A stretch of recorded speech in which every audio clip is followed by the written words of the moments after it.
Nuzlocking was once a journey for self-fulfillment, but what started as a self-imposed challenge quickly produced a culture.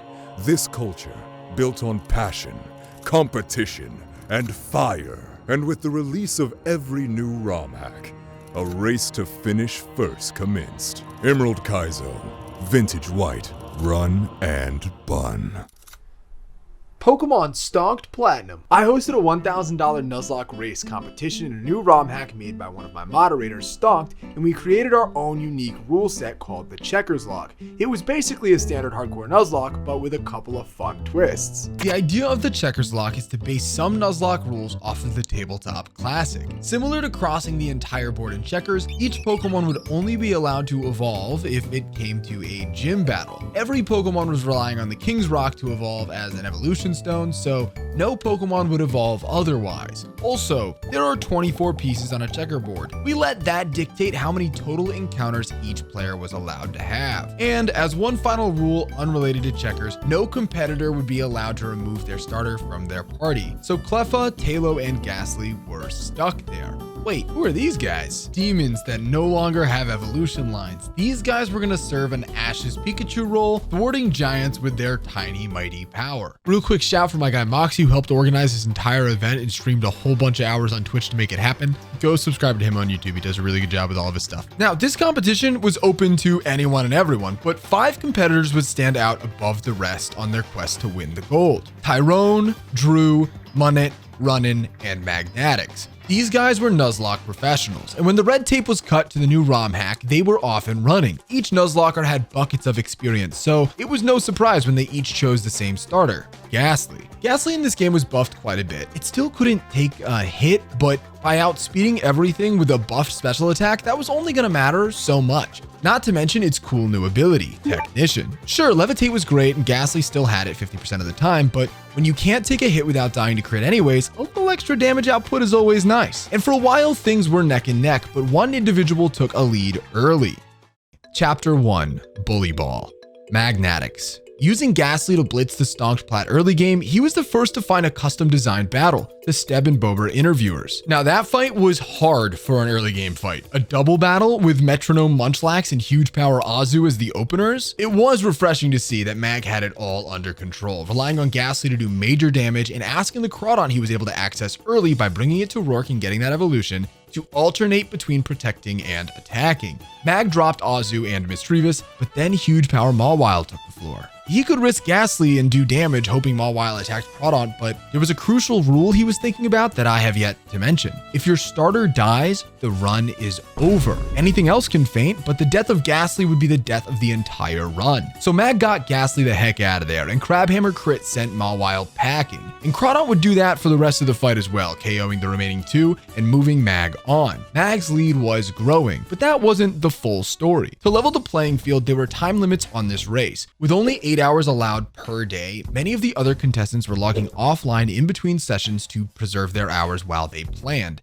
and then they'd spend every last second online battling and progressing. With this format, no lead was safe. These guys were on a time crunch, and honestly, me too. I hate when I have to take a break when I'm locked in on a game. If only there was a way to cut down on that. Let me introduce you to the sponsor of today's video, Cook Unity. Cook Unity is all about enjoying healthy, flavorful meals without the hassle of cooking or meal planning. There's over 400 meals to choose from too, so there's something for every dietary need. Here's one of the meals that I ordered this week, penne with spicy pink sauce by Chef John DeLucy. A classic pasta with sauce recipe with a little bit of cheese on the side here. And you'll see here instructions for in the oven or instructions for the microwave. Personally, I'm trying to get back to gaming, so 3 minutes in the microwave will do me just fine.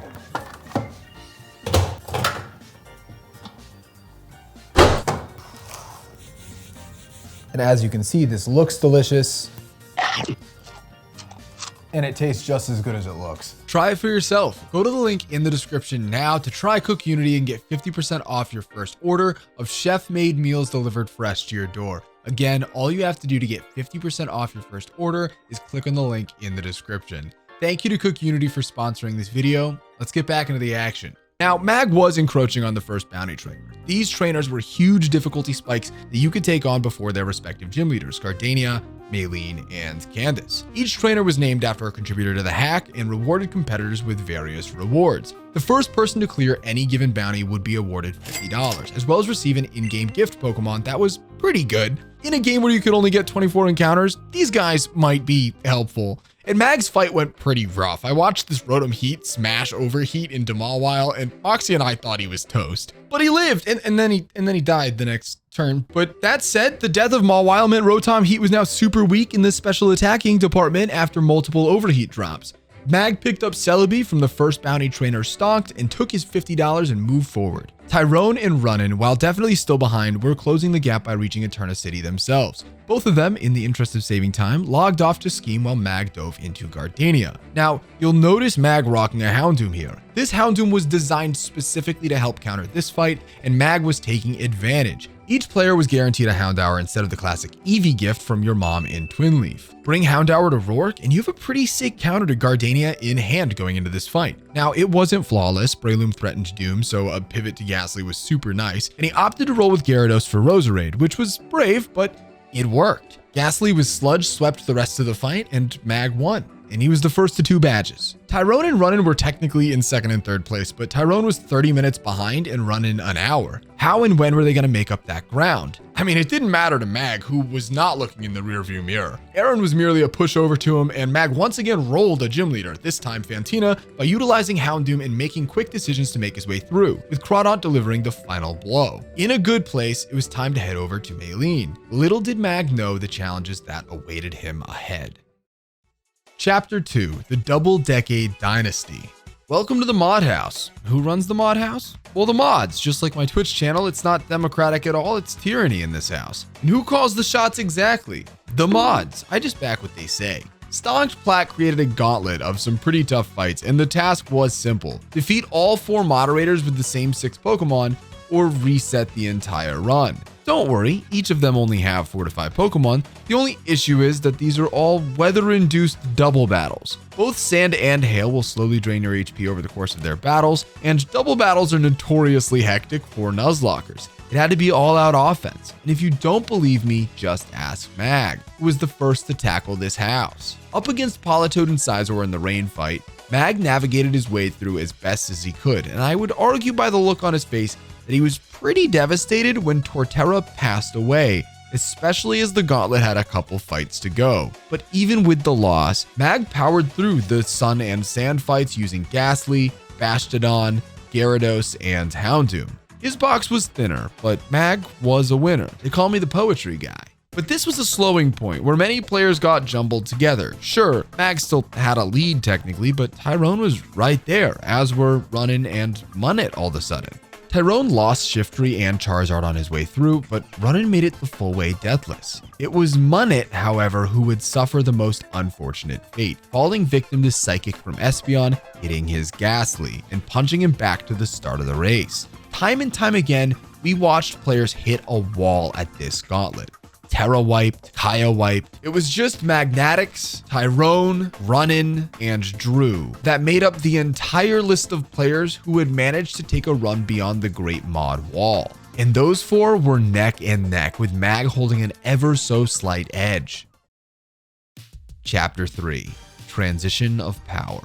3 major fights happened next, including my own custom battle that awards players a Mew for defeating, the classic Maylene Renegade Platinum fight, and a Steb and Bober reprise fight that's super tough. Tyrone smashed my custom battle first, claiming Mew and the $50 bounty, and inherently throwing our first wrench in calling Mag the outright leader. In fact, it was Tyrone who got to Maylene first, clearing the fight without taking a single loss. A 4th badge in hand, he headed south. Mag rushed into that fight as soon as possible, feeling the heat of the competition applying that pressure. With Ghastly on the team to serve as an invaluable fighting type immunity, what could go wrong? Well, I don't know, but I do know that stalling out Gallade the way that Mag did was a huge time sink. And there's plenty of time to catch up. I'm not saying he's out of this, but watching a heavy favorite slip into the thick of the competition was tough. I was pulling for him, and a comeback was possible. Mag was shredding this. Top 2 is as close as you can get to top 1 without being top 1, and then the lights flickered. Mag stared down a Machamp, expecting to one-shot it with Moonblast. But remember, Gallade from just moments ago set up a light screen. Thunder Punch to the nose, Milotic fell. And Ghastly finished that, but Lucario was out. What would you do? He's risking the run on this. If this crits, he's out, I think. No, surely Ghastly. Oh my god. Oh Just, my god. wow. Just one shot. He's done. That's a wipe. He's out. The only Pokemon that needed to stay alive collapsed. Mag's power went out. The light switch flicked off. 2 more runners would squash that fight in Runnin and Drew, chasing that sweet first place slot that Tyrone gripped onto so tightly. But immediately after the Maylene fight sat the 3rd difficult fight of this split. An entirely custom battle with an incredibly tough difficulty level. The intention of this fight is to thin a healthy box. I feel for the people who got here with an already unhealthy box. Tyrone met Sniper Drapion and took it head on, powering through that fight by risking crit on literally every turn. This man took not one single death. And let me be abundantly clear, this was not the anticipated outcome. Drew watched his Torterra pass away in this fight to close combat from Heracross. I mean, it's just a chaotic mess. And the now 3rd place candidate was Runnin, who used Ghastly's excellent coverage to recover from a rather dismal situation where he lost key contributor Gyarados. And those were our bona fide top 3 back to back to back, stuck right before Wake. As 1 leader fell, 3 more emerged. The race was as tight as ever. Chapter 4, The Closers. And this race would stay close for a while, but the front runners were clear. Tyrone was holding down first, Drew was strong in second, Runnin was in hot pursuit in third. But Tyrone cleared Dirac, the Canalave rival fight, Riley, and Byron before anyone else. It wasn't a matter of swapping back and forth, it was a matter of the top 3 moving at the same pace together as a unit, just a few hours ahead and behind each other. But this was an open competition, so was anyone else in the running or catching up? Munnet had brought his run all the way back to Wake and was within striking distance of a top 3 slot. So had Mag, who moved swiftly through the obstacles he had already overcome, making his way to the Steb and Boba reprise and challenging Wake. Could he really make a run? With 3 Mons down in the Wake fight, Mag risked his Ghastly once more to try and clear the treacherous situation. His valiant efforts to return back to the heat of the competition were once again halted by the unceremonious knockout of his beloved Ghastly again, as Waterfall critical hit. His run was over.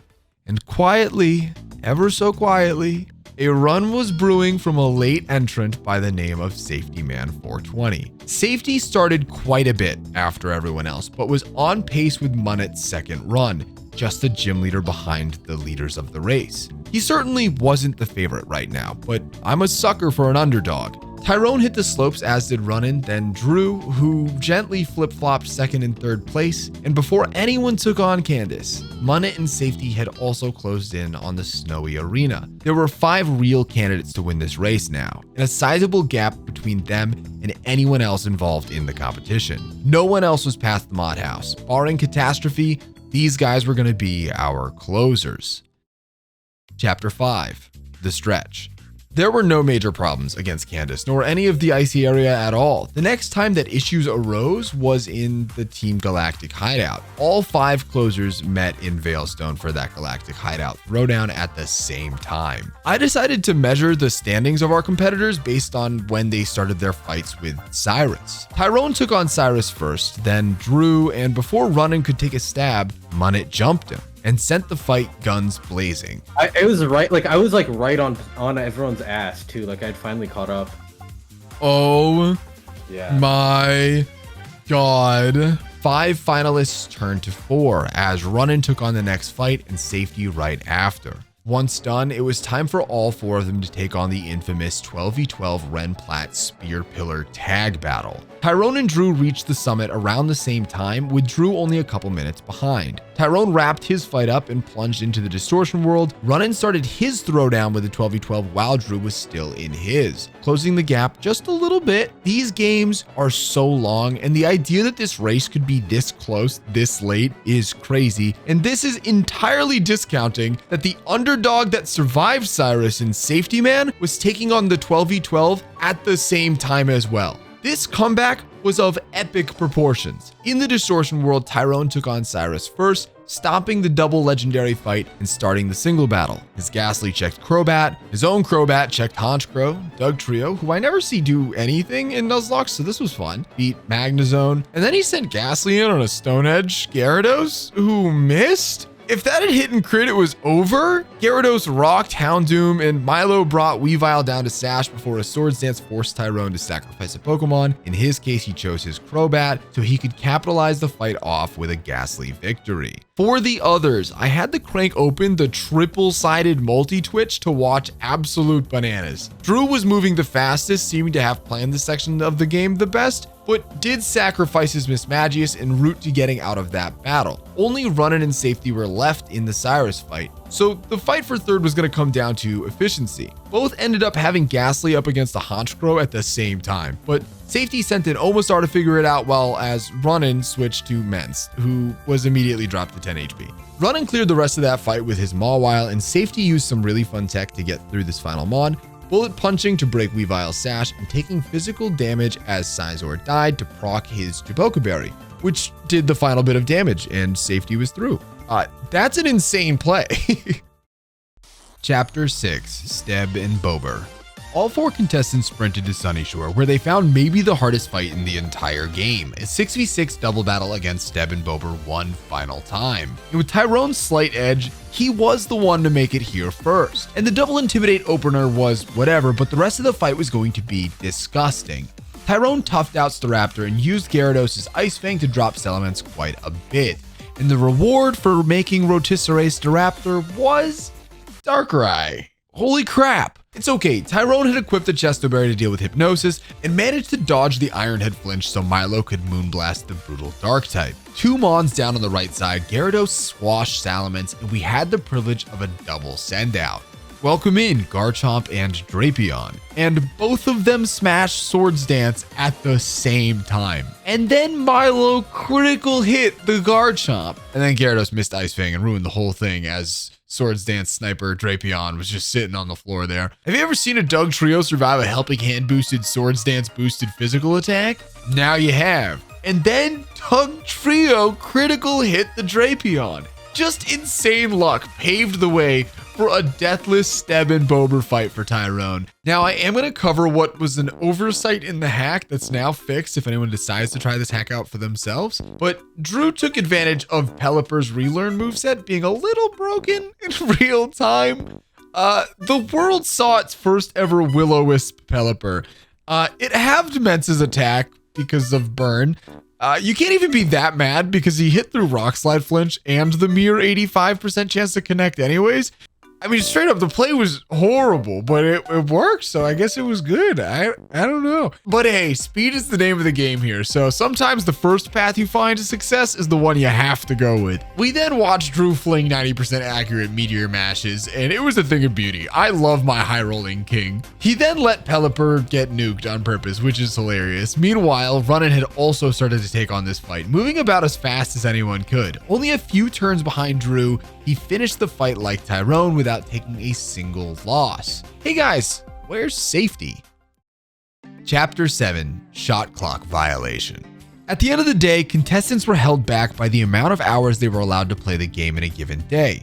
We had done this to level the playing field so people with other obligations could participate, as well as to discourage unhealthy gaming habits like running a 24-hour or longer stream to win the prize money. But how this played out in the end was intense, as the players who had best utilized their time live were rewarded with just a few extra seconds, minutes, and maybe hours. Tyrone's 8-hour allotted segment of time ran out. He now had to wait another 8 hours before he was allowed to continue competing. Stopping right before Volkner, he needed to hope that the other contestants took a mandatory break soon as well. The race for first was wide open. Drew and Runnin stormed into Volkner's gym, passing Tyrone with the full understanding that the 2 new leaders to the race had a very limited time to try and finish the game. And Safety booted it back up, having logged offline to plan how he was going to most efficiently take on his remaining hours. He hadn't taken on Steb and Bober yet. And he wasn't super excited when he got there and Omastar got focus blasted by Darkrai.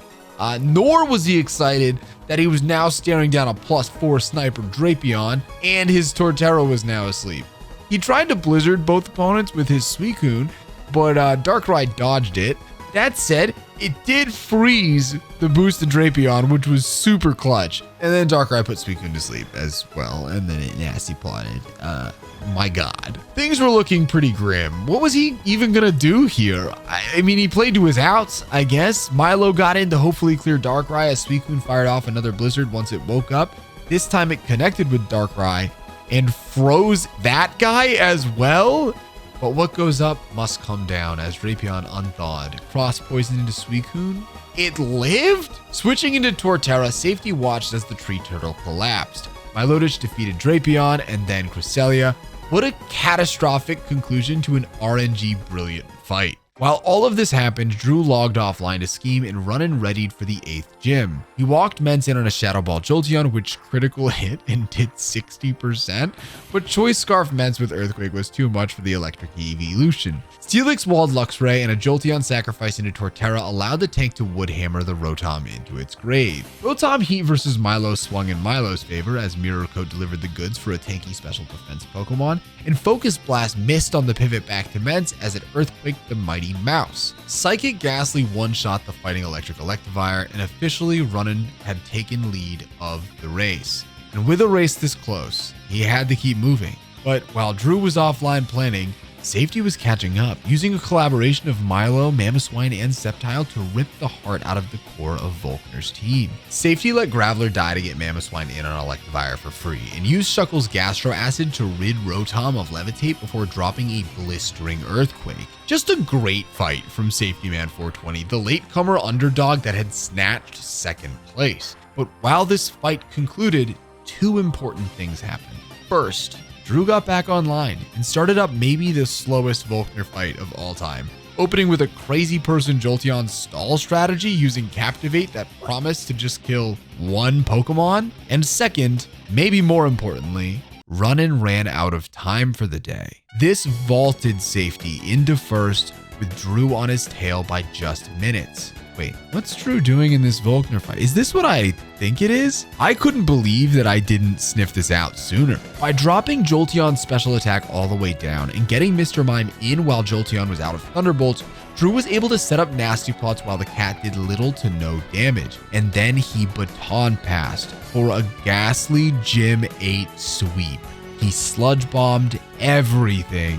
GG's Volkner. Drew versus Safety in the closing moments. If you're curious, yes, both of them were running on limited time as well, with Safety having only about an hour left and Drew having an extra hour on top of that until he has to take his mandatory break. But with that said, there was one rule in the books that would likely determine the outcome of the race. Chapter 8, Overtime. Rule 13, Time Limits, Clause B. I made up both of those sections. If a competitor reaches the Elite Four and enters the Can't Turn Back section of the Elite Four, where the gates are closed and only the 5 remaining trainers remain, the daily time limit is turned off for the remainder of the attempt. If Safety or Drew could just close in on the Elite Four now, they'd be set to finish. And Safety was gunning for it, but there was an entire cave to navigate as well as 4 major boss battles. The first was Illusioner Mrs. Moxie, who Safety moved past about 23 minutes before Drew, who also cleared the triple legendary dog-wielding fight with ease. But that was the only of the remaining bosses that Safety was able to get through before his time ran out, and he logged offline only a few trainers into Victory Road, clearing the runway for Drew. Next was Marley, who Drew thrashed on, and then Lucas, who Drew thrashed on, and then Barry, who Drew took on with only minutes to go in his timer. He rushed through this fight, power gemming Staraptor, flying with Gyarados on Breloom and Heracross, sending out Giratina to defeat Guts, Bravebird, Talo, who did 65% of the legendary's health before Ghastly swapped back into Sludge Bomb back to back to back to back to knock out the final 2 Mons. He bought heals, he grabbed his best 6, he flew to the move relearner, and he stepped in with just 1 minute to go on his time limit. I cannot overemphasize just how close this break was, but now that he was in the Elite Four, the pressure was off. Drew was untouchable. The only thing standing between him and victory was the game in front of him. Chapter 9, The Kid. Drew was the Blaze Black Deathless champ. He was an Emerald Kaizo champ. He won the Rocket Lock. And now, Dr. XX might just claim the Checkerslocke. Each of these Elite Four members can have 4 different teams. Will he overcome all odds? Aaron opened with Yan Mega, who protected to give Drew a free turn to set up rocks. Power Gem fragged the Dragonfly. Choice Band Heracross had nothing for Ghastly after getting locked into close combat. And now the demon was in. Another Sniper Drapion. The AI was super likely to smash high crit moves like Night Slash here. Moving through Lucario into Gyarados, Drew accepted that he was gonna have to roll something eventually, and so he did. Earthquake left Drapion barely alive, and the Reaper cross poisoned. Landing the critical hit, Drew was at a disadvantage already. Only 5 Pokemon to answer 4 rotating rosters of insanely strong trainers moving forward. What was he gonna do? Well, he had an answer. He was gonna rely on the juice starter that brought him the whole way here, Ghastly. Channeling his inner protagonist with the help of choice specs in hand, Ghastly would shred every single Pokemon left on the opposing team using Shadow Ball. What a crazy spat. Now, Drew was one of the few people who ran Levitate Ghastly, opting for the extra immunity over the damage boost of the alternative Technician. This was particularly relevant as he prepared for the Ground-type Elite Four member, Eartha. Ghastly was a strong special attacker, and staring down a bunch of special defense frail mons, the amount of damage that he could possibly do was insane. With Sandstream Hippo opening, that was a slight blow to the plans because Sand boosts the special defense of rock types by 50%. Ghastly was strong, don't get me wrong, and was taking advantage of every Pokemon in this game learning Surf, dropping Hippo immediately, but this was not a free ticket through the Pseudo-Wudo that came after. Knowing this thing had the capability to OHKO the only Pokemon that needed to survive until the end of the game, he swapped Ghastly out into Lucario on Head Smash and got a perfect miss. Drain Punch from Lucario should not have killed here, but a critical hit pushed it over the edge. And now, for the glue guy of Drew's Elite Four team, Giratina. Countering Camerupt with this guy wasn't perfect, but he was able to set up Sunny Day, which invited out Camerupt to overheat and drop its own special attack, all while not doing nearly enough damage to matter. After letting Sun run out again, Drew opted to swap into Ghastly on Earth Power for free so he could surf and get the kill. When Torterra came in, Drew went through Probopass into Charizard to get the KO with Flamethrower. Drew used Lucario to power through to the 3rd Elite Four member. Okay, so only 3 trainers now stood in the way of Drew and the cup. Was Flint going to be any easier than these guys? Not at all. Permanent Sun was going to be a problem. And then it happened. Drew opened with Ghastly against Drought Torkoal and let it tank a sun-boosted Fire Blast from the beast. And Ghastly bled and bled until it lived? What kind of plan was this? The Pursuitless Houndoom that came out second was not a problem as Specs Ghastly rocked it with Sludge Bomb. With Drifblim now on the floor, he needed a wall to deal with it, and Probopass was exactly that, setting up Stealth Rocks to quarter the HP of everyone hereafter. He switched into Charizard to fire off his own sun-boosted flamethrowers. Take that, Ghosty Guy. Speaking of Ghosty Guys, that's exactly what Drew used to stop Typhlosion, even setting up a Rain Dance to clear the sun. Then Arcanine took the floor.